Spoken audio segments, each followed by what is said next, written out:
Un nouveau secrétaire général nommé à la tête de la structure Nouvelle Génération Tshisekedi NGT.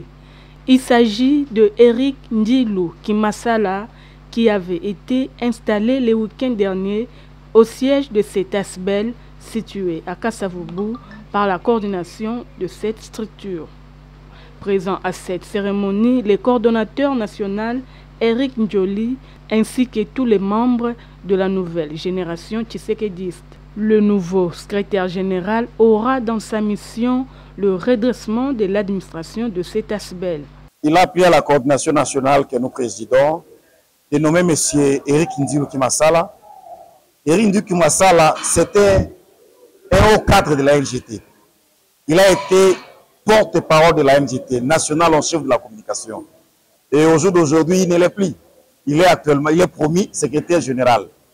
Il va travailler très bien avec ses adjoints qui ont suffisamment d'expérience pour la bonne marche de la structure. Nous attendons de lui d'exécuter fidèlement notre vision. La NGT doit changer des habits. Nous sommes au jour d'aujourd'hui ASBEL. Mais je me réserve, vous allez apprendre qui nous serons au mois de mars prochain. C'est sa mission. Redresser notre administration, ramener tout le monde à la maison. La NGT, comme crème du parti, comme pépinière du parti, est en train de suivre la vision du commandant en chef du parti. Honorable Augustin Kabouya, que nous remercions en passant, nous remercions le secrétaire général adjoint Tezo qui était là. De son côté, le secrétaire général nouvellement installé, Eric Ndilou, promet de faire respecter à la lettre les articles pour la bonne marche de l'ASBEL Nouvelle Génération Tshisekediste. Les premières impressions sont celles de la satisfaction parce que être élevé à ces postes si importants, aussi bien stratégiques, il y a plusieurs conditions qui concourent pour y arriver.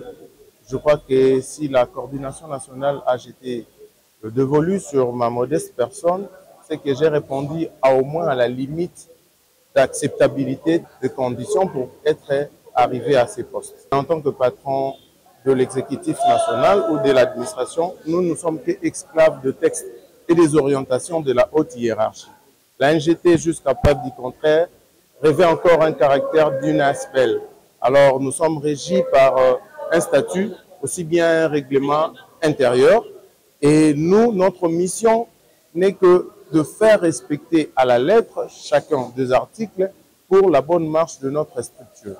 La NGT, qui accompagne la vision du chef de l'État Félix Antoine Tshisekedi, soutient également à 100% la révision de la Constitution de la RDC. La NGT ne fait qu'accompagner la vision du chef de l'État et suivre les instructions de la haute hiérarchie. Il y a beaucoup d'articles qui doivent être soit supprimés, soit changés. Nous avons commencé par l'article 2, la nationalité. Tout le monde a droit. La Constitution doit permettre à tout Congolais d'acquérir une autre nationalité. Mais nous devons préciser, si vous avez acquis la nationalité étrangère, vous ne pouvez pas assumer des fonctions politiques. Ça, on doit le faire. Il y a l'article 4 qu'on doit supprimer. Pourquoi pluralité de provinces?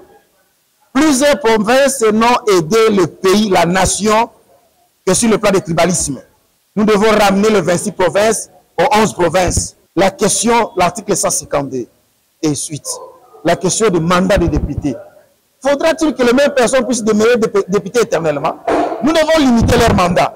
5 ans renouvelables une fois. Si le chef de l'État, nous sommes rigoureux vis-à-vis de lui. Lui d'ailleurs qui est élu sur toute l'étendue du territoire national. Nous devons aussi être exigeants vis-à-vis des députés nationaux. C'est dans une belle ambiance que cette activité s'est clôturée.